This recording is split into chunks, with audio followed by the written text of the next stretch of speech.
Assalamualaikum warahmatullahi wabarakatuh. Izinkan saya untuk memberikan sharing tentang pengelolaan sistem asuhan keperawatan. Silahkan panggil Bu Roro. Ini adalah perkenalan singkatnya. Saya saat ini sebagai dosen dan pengajar di Fakultas Ilmu Keperawatan Universitas Indonesia dan juga sebagai Ketua Senat Akademik Fakultas Ilmu Keperawatan UI dan juga surveyor dan pembimbing KAS. Yang lain-lain silahkan dibaca. Pembahasan tentang pengelolaan sistem asuhan keperawatan ini akan terkait dengan pembahasan implementasi atau pengembangan asuhan keperawatan dalam SDKI, SLKI, dan juga SIKI. Dan di dalam pengelolaan sistem asuhan keperawatan ini merujuk pada regulasi antara lain Undang-Undang Keperawatan Nomor 38 Tahun 2014, PMK Nomor 10 Tahun 2015 tentang standar keperawatan di rumah sakit khusus, PMK 49 Tahun 2013 tentang Komite Keperawatan yang dalam hal ini nanti akan mengatur bagaimana kredensial untuk memberikan kewenangan dari keperawatan. Kemudian juga PMK 40 tahun 2017 tentang jenjang karir keperawatan, di mana nanti ada leveling kewenangan sesuai level PK. Kemudian PMK 26 tahun 2019 tentang peraturan pelaksanaan Undang-Undang Keperawatan Nomor 38 tahun 2014, di mana di sini nanti juga akan dijelaskan perbedaan kewenangan dari perawat profesi dan juga vokasi. Kemudian yang terbaru adalah Permenkes 12 tahun 2020 tentang akreditasi rumah sakit, karena hal ini juga tidak bisa lepas dari proses pengawalan mutu rumah sakit melalui proses akreditasi serta standar akreditasi nasional rumah sakit atau SNARS. Kita lanjutkan pembahasan bahwa saat ini sudah ada pergeseran paradigma asuhan keperawatan yang awalnya masih banyak yang bersifat medical center care, saat ini sudah bergeser menjadi patient center care. Apa yang dimaksud dengan patient center care? Kita akan lihat dan bahas. Gambarannya adalah sebagai berikut. Seorang pasien akan dirawat oleh beberapa profesional pemberi asuhan, dan profesional pemberi asuhan ini saling berkolaborasi atau yang sering disebut dengan interkolaborasi profesional untuk menjamin keselamatan pasien dan memenuhi kebutuhan yang berpusat pada pasien. Untuk bisa mampu melakukan interkolaborasi, perlu kemampuan interkolaborasi itu sendiri.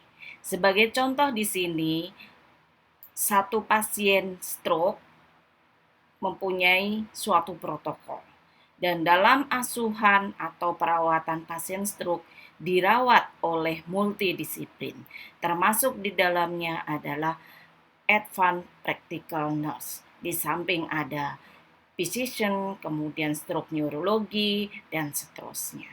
Dan keperawatan mempunyai peran sangat besar karena keperawatan 24 jam ada di pasien, 3 shift, 7 hari, dan juga dalam 24 jam itu sendiri.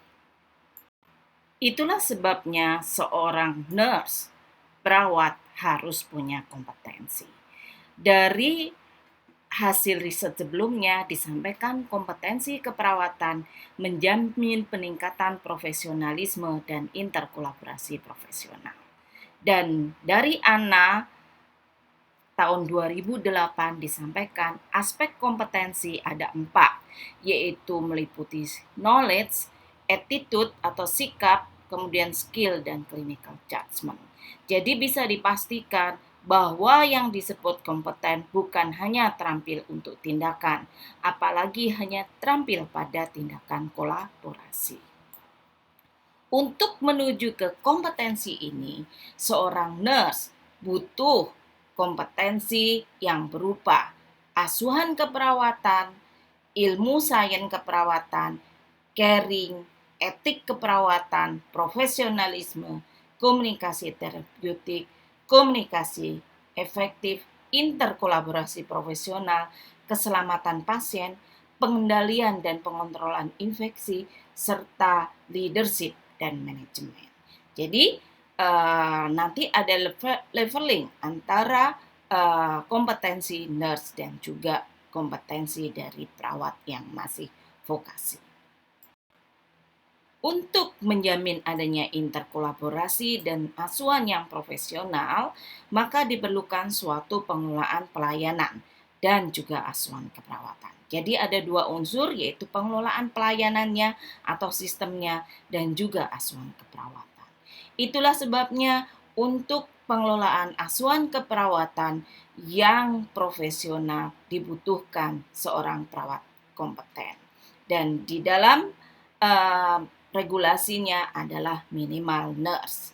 Jadi jangan ada yang kecil hati bagi teman-teman yang belum nurse, maka segeralah nanti berproses untuk meningkatkan pendidikan menuju ke nurse. Ini adalah regulasinya, pengaturan kewenangan keperawatan yang terdapat di dalam PMK 26 tahun 2019, di mana dalam menjalankan tugas sebagai pemberi asuhan keperawatan sebagaimana dimaksud di pasal 16, maka seorang perawat berwenang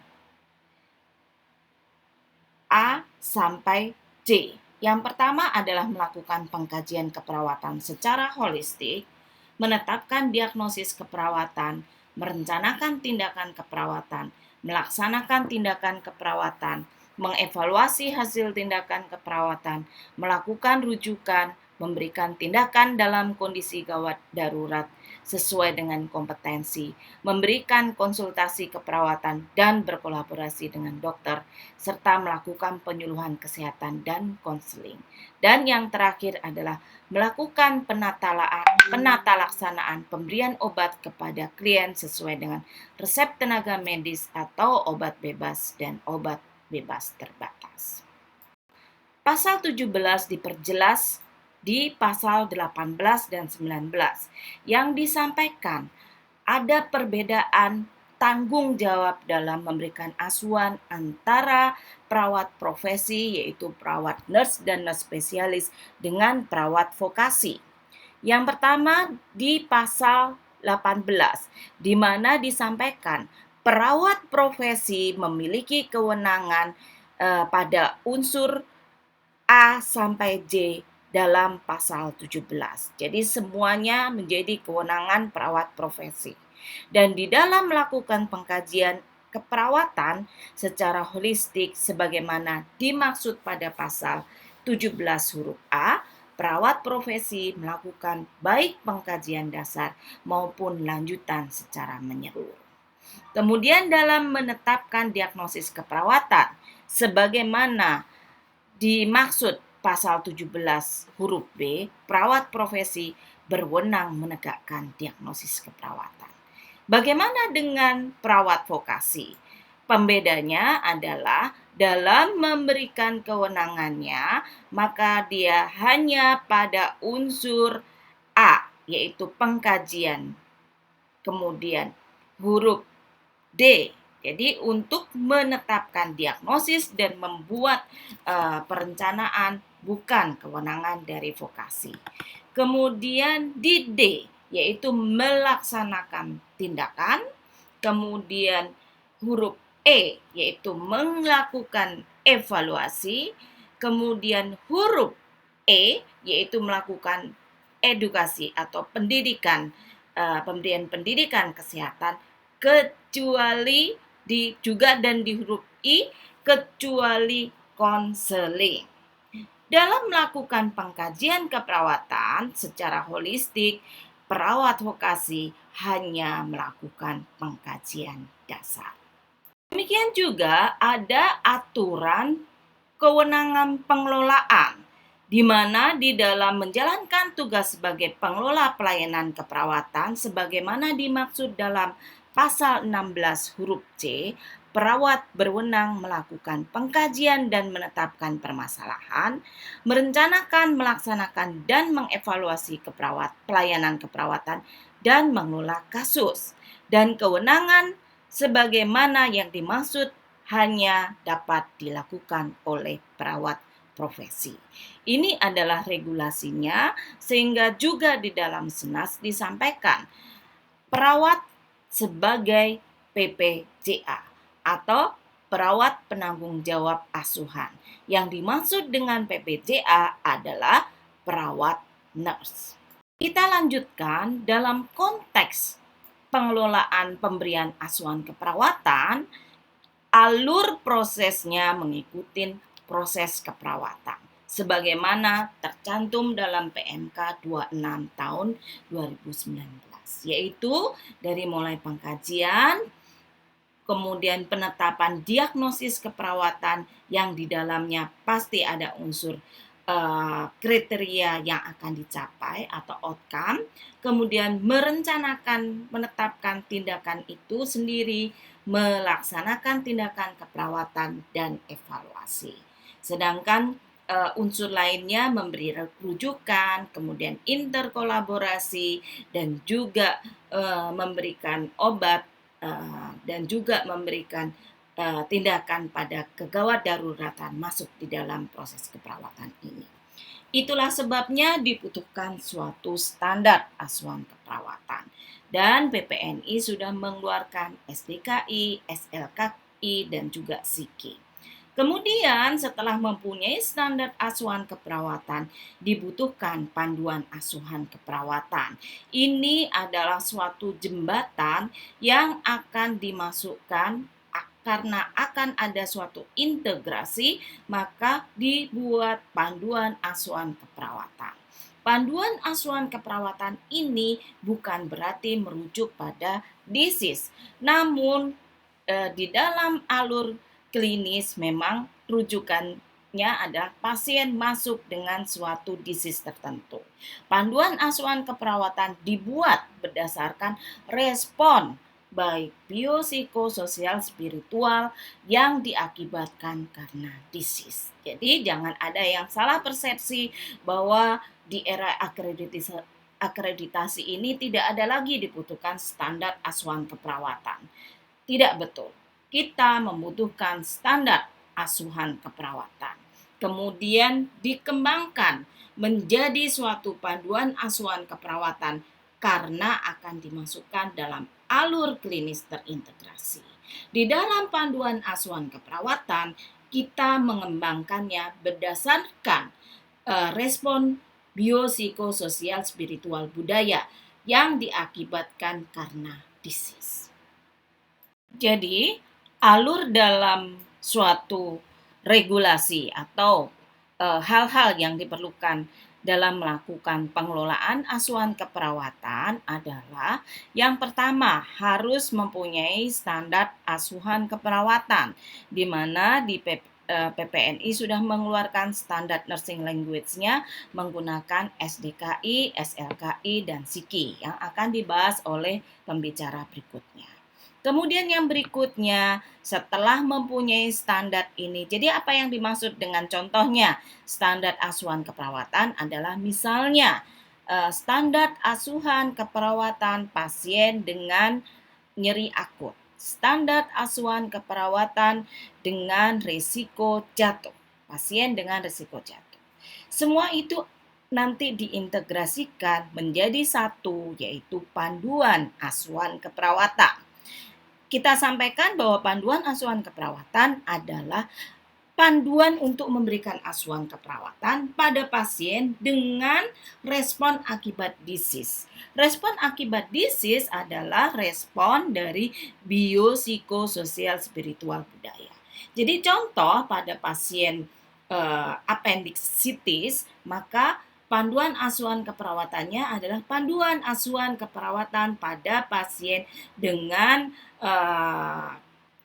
disease-nya appendicitis akut. Di dalamnya ada asuhan dari asuhan keperawatan yang diambil dari standar asuhan keperawatan terkait nyeri akut, kemudian mungkin ada risiko infeksi, ada kesiapan peningkatan pengetahuan pra-operasi apendiksitis dan sebagainya. Itu adalah modelnya. Kemudian setelah mempunyai suatu panduan asuhan keperawatan, maka diintegrasikan pada alur klinis terintegrasi, di mana masing-masing profesi membuat, yaitu kita panduan asuhan keperawatan, gizi panduan asuhan gizi, farmasi panduan asuhan kefarmasian, dokter panduan praktek klinik. Dan itu semuanya digabungkan dalam alur klinik terintegrasi atau integrasi clinical pathway. Ini acuannya bisa dilihat di TKRS 11.2. Ini adalah form contoh dari form panduan asuhan keperawatan.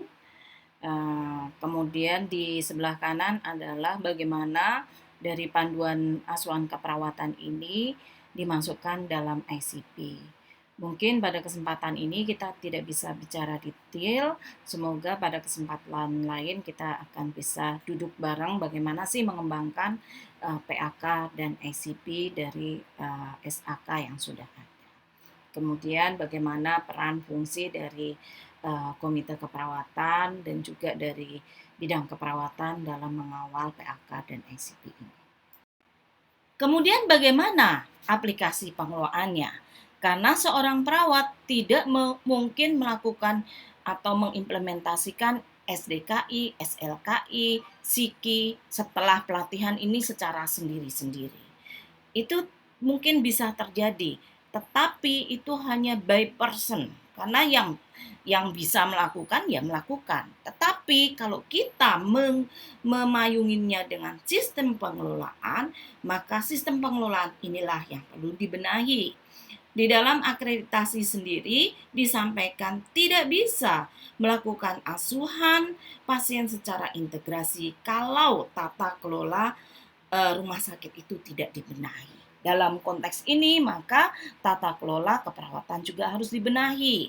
Kemudian butuh seorang pemimpin, yaitu butuh seorang kredensial yang mampu mengawal kepemimpinan, mampu mengawal dari keperawatan.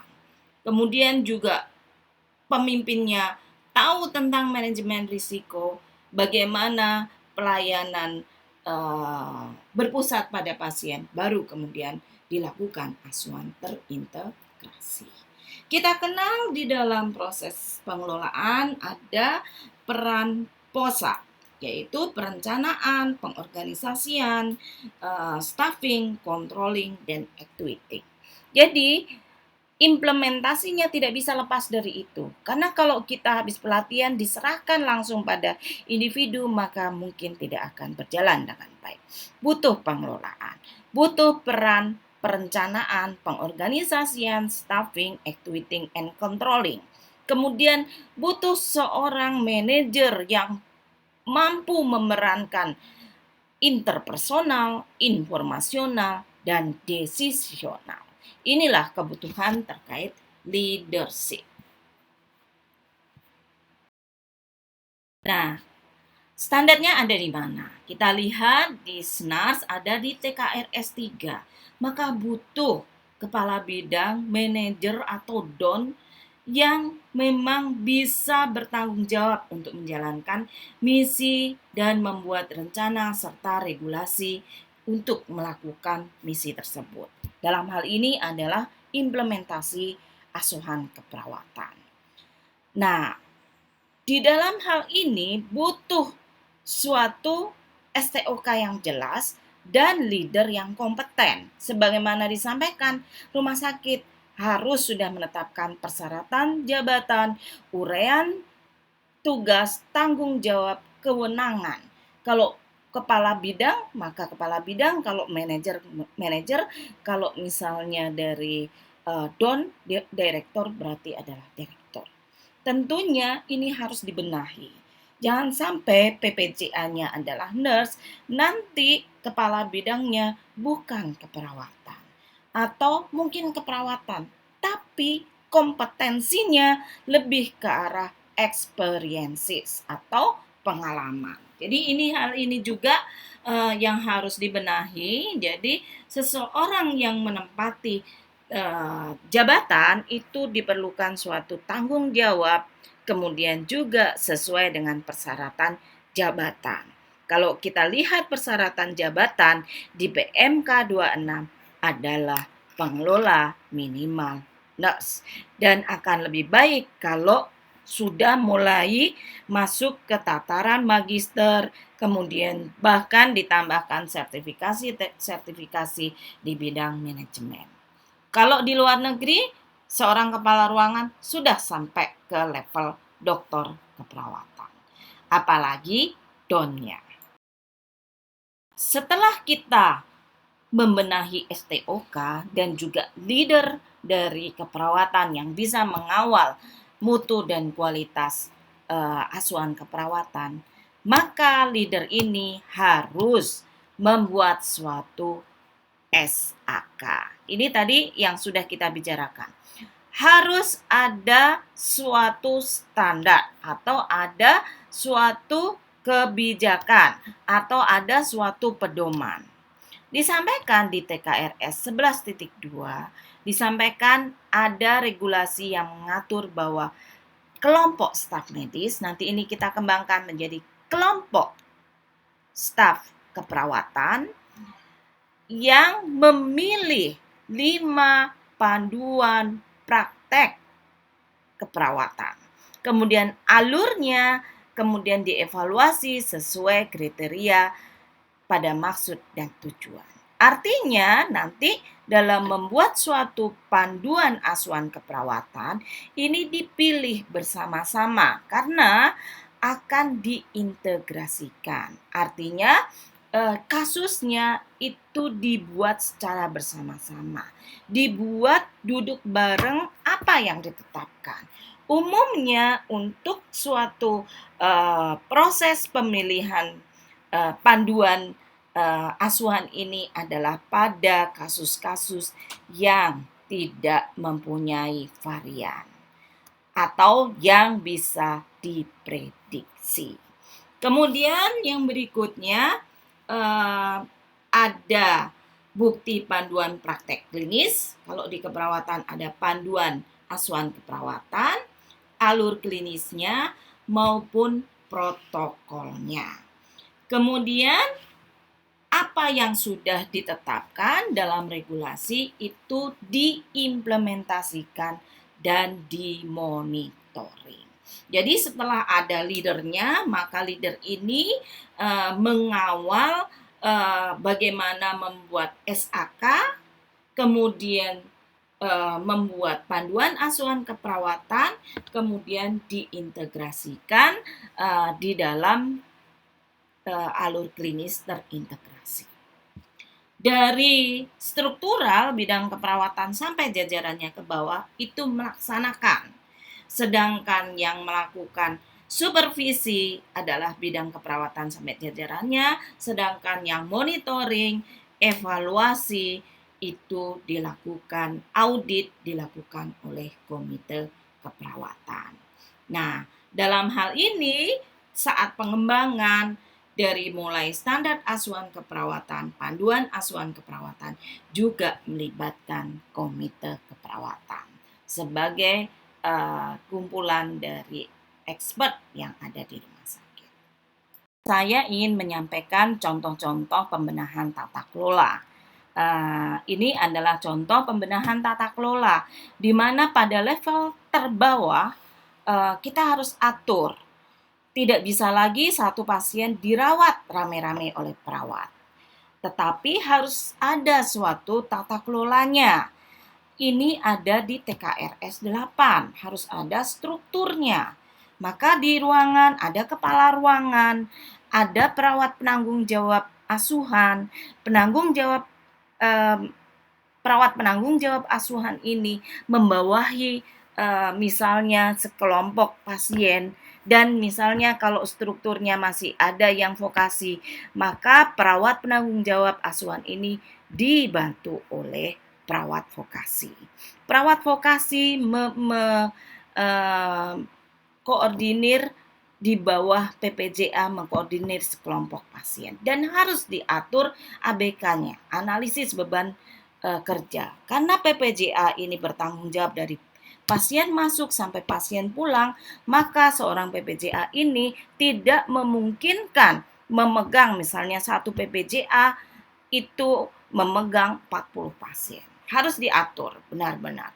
Kalau dibantu oleh misalnya 2 ketua perawat vokasi, maka satu PPJA yang berfungsi sebagai ketua tim bisa memegang maksimal 10 misalnya. Jadi satu vokasi memegang 5 pasien, kemudian di dalam PPJA itu maksimal ada 2 timnya vokasi, maka dia akan langsung memegang 10 pasien ini sebagai tanggung jawabnya. Ini adalah contoh kalau kita masih mempunyai variasi perawat PPJA-nya nurse, kemudian masih mempunyai perawat pelaksana dengan vokasi. Ini contoh yang lain, yaitu menggunakan metode PN, di mana kepala ruangan langsung di bawahnya, karena kita mempunyai misalnya di ruangan itu sudah nurse semuanya, maka nurse ini sebagai PPJA yang mengelola maksimal adalah 5 pasien. Misalnya 3 pasien yang berada di kelolaannya ditambah misalnya 2 pasien yang dititipkan oleh PPJA lain yang sedang tidak berdinas. Mungkin pembahasan tata kelola ini menjadi pembahasan yang sangat luas dan kita tidak bisa bahas lebih detail di sesi ini. Saya akan melanjutkan pengaturan tentang tata kelola, di mana di dalam tata kelola itu ada seorang orang yang berwenang dalam melaksanakan tugasnya, dan setiap kewenangan itu harus diterjemahkan dalam tanggung jawab uraian tugas dan kewenangan, atau yang sering disebut UTW. Kita tahu di dalam hal ini pimpinan tertinggi di keperawatan kalau sesuai dengan PP 77 tahun 2015 terkait pengorganisasian di rumah sakit, keperawatan bisa mencapai posisi DON. Namun kondisinya kemudian saat ini juga sudah diatur adanya leveling tipe rumah sakit. Jadi pimpinan tertingginya apapun, apakah manajer, apakah kepala bidang, apakah direktur, ataukah wadir, itu selalu harus kita perjuangkan. Nah, di dalam UTW-nya, maka sebagai pengelola tertinggi, maka seorang top manajer di keperawatan harus mampu mengorganisasikan, mampu melakukan perencanaan, mampu melakukan pengorganisasian, pengontrolan, pengarahan, pengendalian dari 6 komponen manajemen: man, money, method, material, medicine, dan information.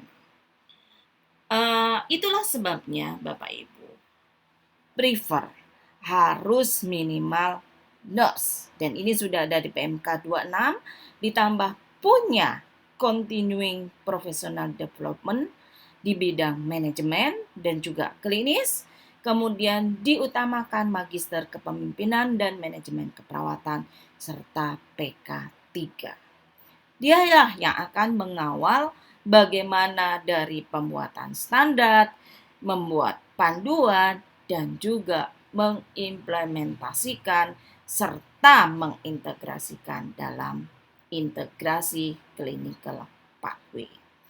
Kemudian dia juga yang akan bisa mengawal perencanaan SDM, karena untuk mengimplementasikan SDKI, SLKI, dan juga SIKI dibutuhkan suatu perawat yang kompeten.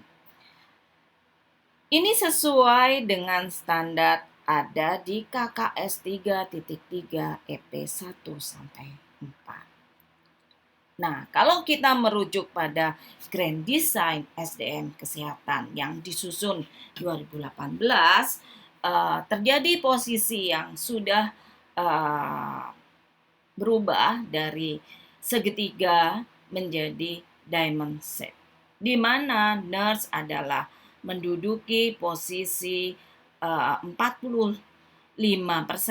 kebutuhannya, kemudian untuk nurse spesialis maupun dokter ada di 20%, sedangkan D3 adalah 35%. Ini butuh suatu proses yang harus direncanakan dengan baik sehingga interkolaborasi ini bisa berjalan, SLKI, SDKI maupun SIKI juga bisa terimplementasi dengan baik.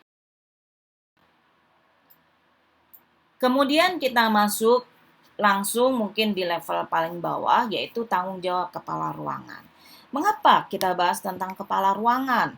Karena kepala ruangan adalah first line manager yang nanti akan memastikan bahwa apa yang sudah disampaikan nanti tentang SDKI, SIKI, dan SLKI itu berjalan dengan baik, terimplementasi, bukan hanya sekedar standar tetapi bisa diimplementasikan.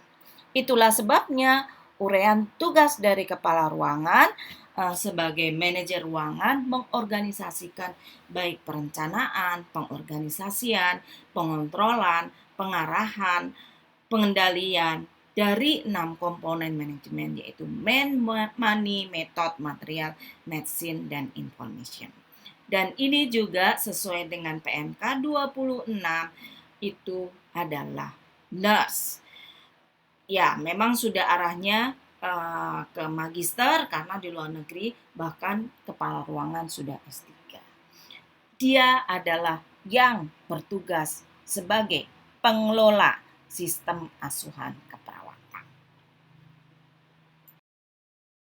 Di bawah kepala ruangan yang akan mengimplementasikan SDKI, SLKI, dan SIKI adalah perawat penanggung jawab asuhan.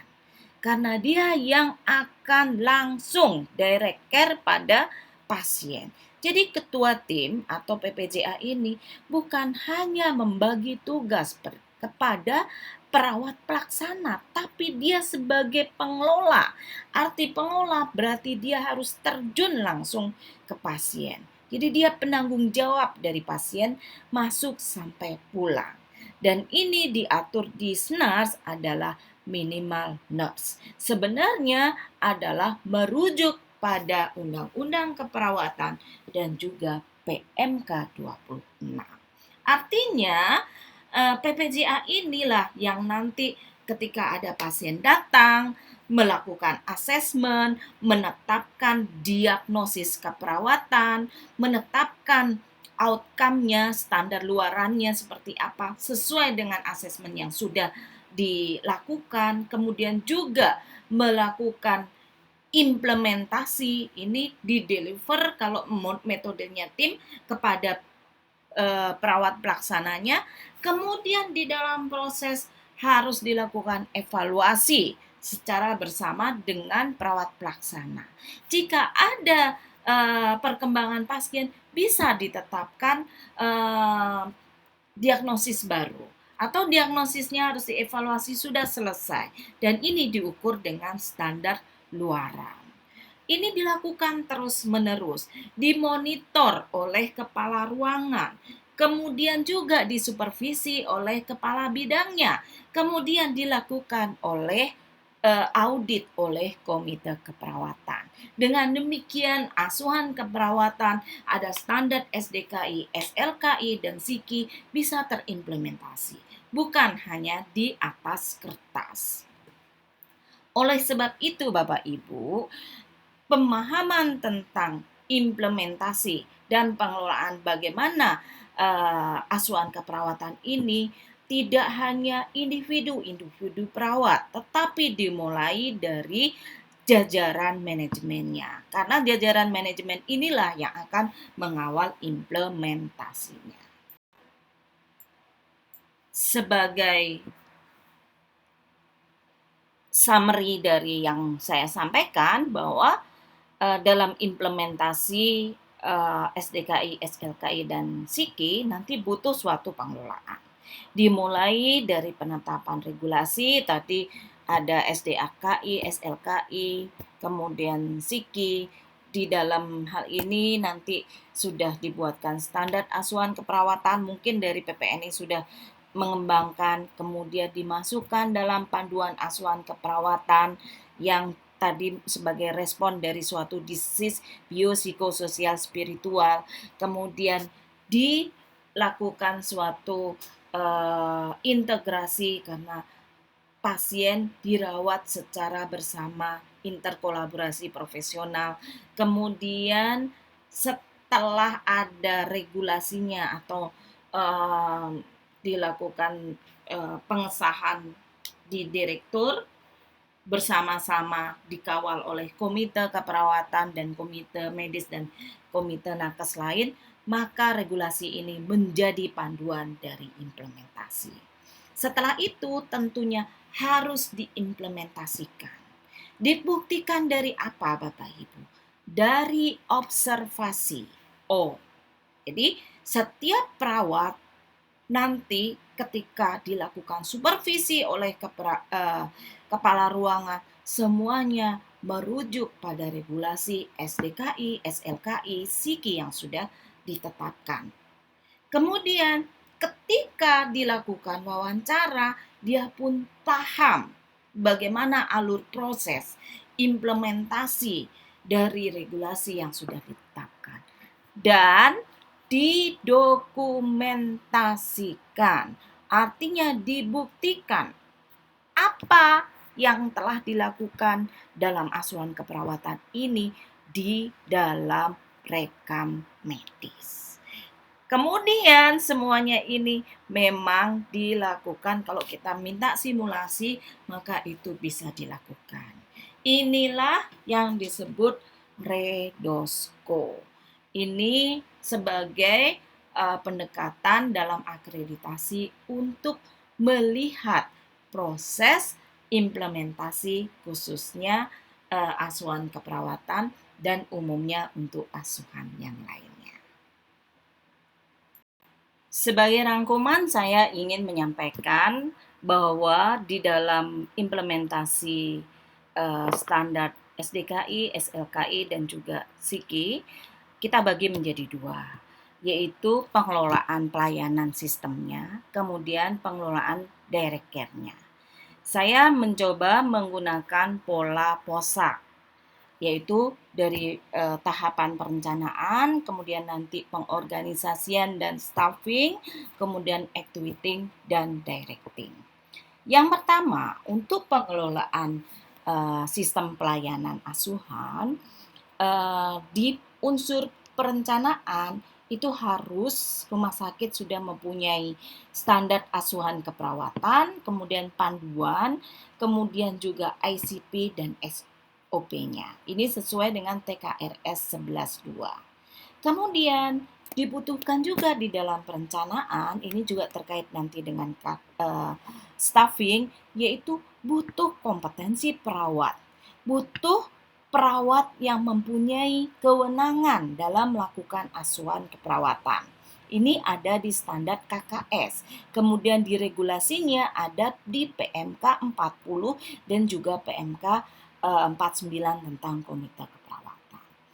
Tidak cukup itu juga butuh pengelolaan kesiapan alat-alat. Ini ada di standar MFK, sehingga nanti kepala ruangan juga harus mempunyai suatu kompetensi dalam menyiapkan logistik untuk asuhan keperawatan. Apalagi saat COVID-19 ini harus siap tentang PPE-nya, APD, kemudian bagaimana lingkungan atau kesiapan misalnya pada ruang isolasi tentang tekanan negatif dan sebagainya.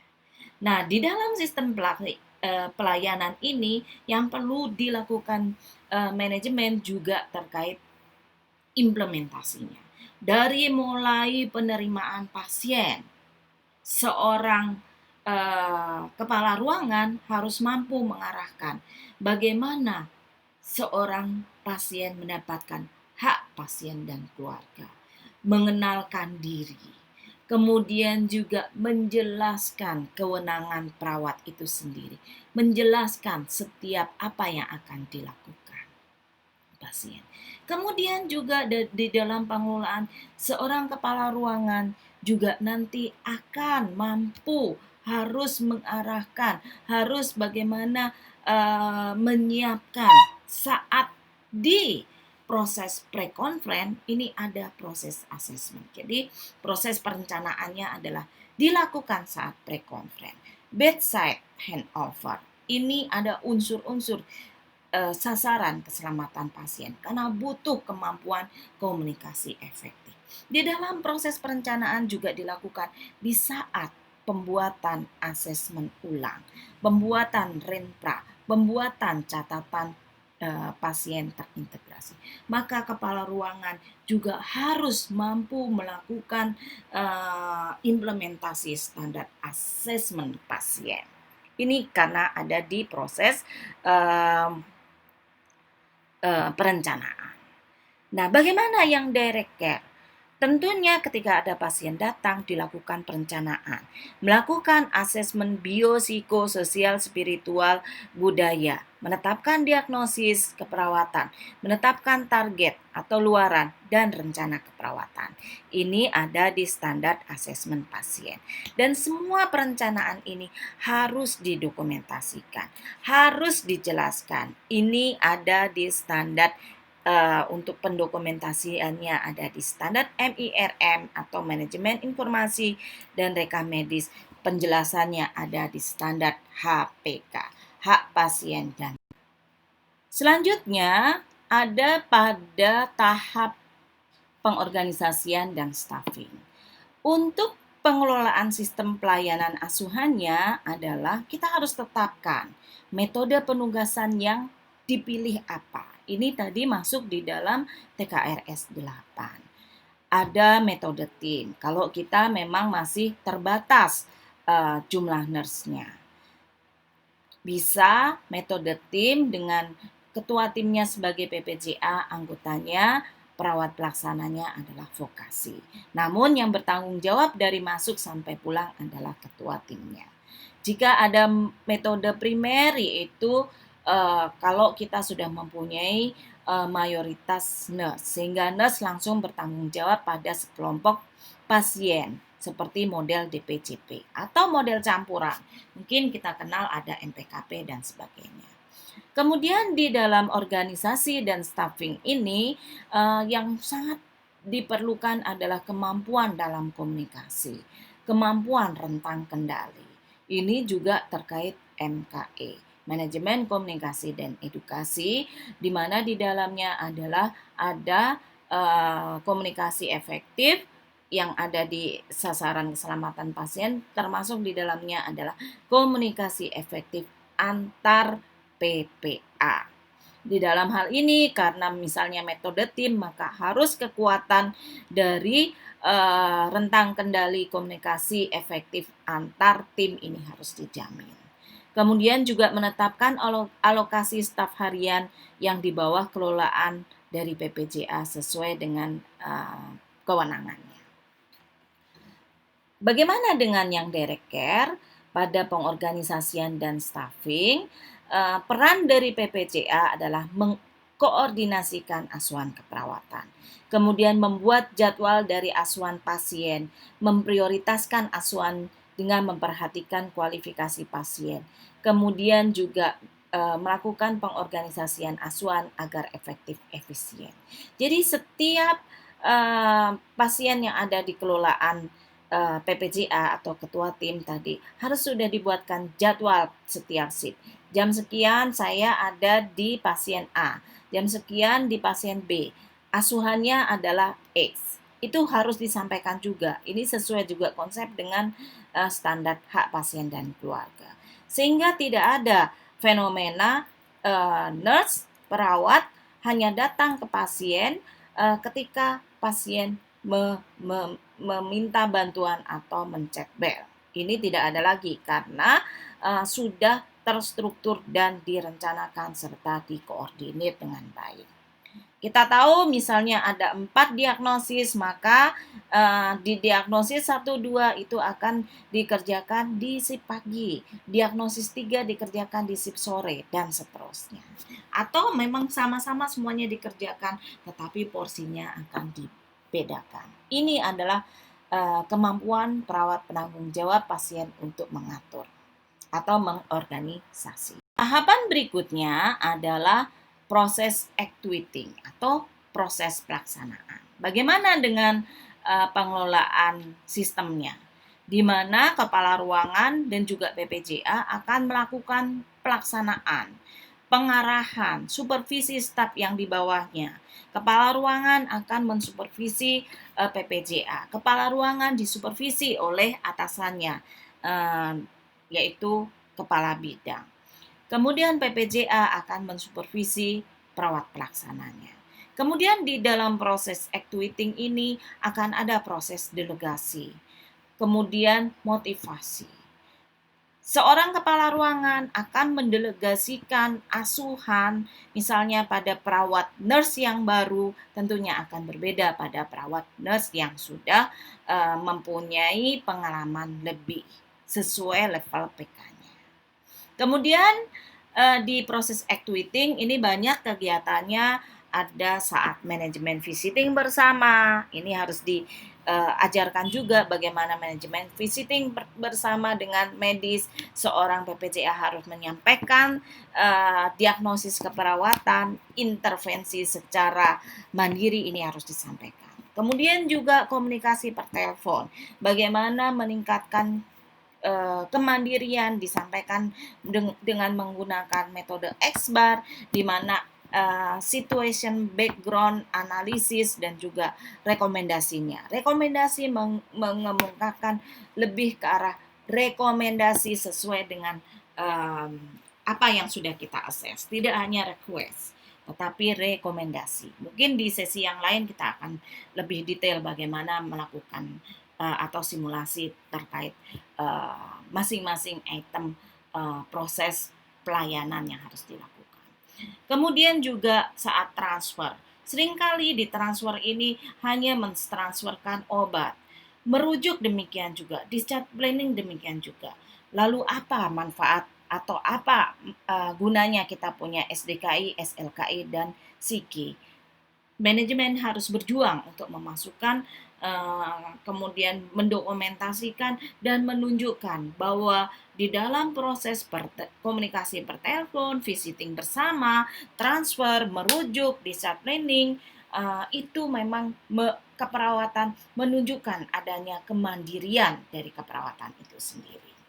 Kemudian di dalam proses direct care-nya, di dalam proses ini adalah yang pertama adalah melaksanakan intervensi secara mandiri, edukasi pada pasien dan keluarga, dan melaksanakan intervensi secara kolaborasi.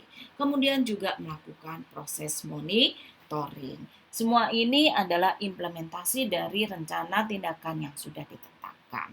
Kemudian semua implementasi ini dilakukan proses dokumentasi. Sehingga di dalam proses actuating ini standar SKP, PAP, MKE, HPK, PAB, dan PPI dilaksanakan oleh perawat. Tahapan terakhir adalah controlling, di mana pada controlling ini perawat penanggung jawab asuhan dalam direct care melakukan evaluasi dengan membandingkan target dari perkembangan dan juga perkembangan pasien. Kemudian mendokumentasikan dalam catatan perkembangan pasien, melakukan reassessment dan modifikasi asuhan. Ini ada di standar asesmen pasien dan manajemen informasi rekam medis. Bagaimana dengan pengelolaan sistemnya? Bahwa kepala ruangan akan menyampaikan indikator mutu asuhan di ruangan tersebut. Misalnya keselamatan pasien harus terpenuhi, tidak ada pasien yang jatuh, kemudian juga ILI tidak terjadi dan sebagainya. Kemudian juga terpenuhi kebutuhan dasar pasien, terpenuhi rasa nyaman atau tidak nyeri, pemenuhan kebutuhan edukasi pasien dan keluarga, dan kepuasan pasien. Mungkin bisa masuk pada rujukan mutu baik listeners maupun JCI. Kemudian di dalam proses controlling, kepala ruangan bisa melakukan evaluasi pada OPPE, ongoing performan evaluasi, profesional performan evaluasi pada PPCA. Sedangkan PPCA bisa melakukan evaluasi kinerja pada staf perawat pelaksananya. Kesimpulannya bahwa keperawatan mempunyai peran yang besar. Kewenangannya juga tinggi. 24 jam, 3 shift, kemudian 7 hari itu ada di dekat pasien. Sehingga dari pasien masuk sampai pulang, kalau kita merujuk pada standar diakreditasi, itu peran perawat nyata. Tinggal kita bisa membuktikan bahwa standar asuhan keperawatan ini menjadi bagian dari keperawatan atau kehidupan profesional keperawatan. Jangan sampai kita hanya melakukan tindakan perpanjangan tangan dari profesi yang lain.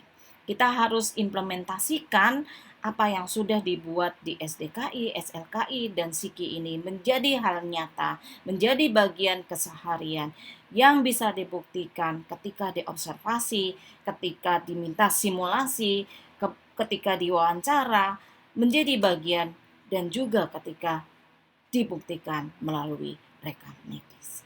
Sukses untuk keperawatan, dan kita harus terus berjuang untuk maju. Terima kasih dan wassalamualaikum warahmatullahi wabarakatuh.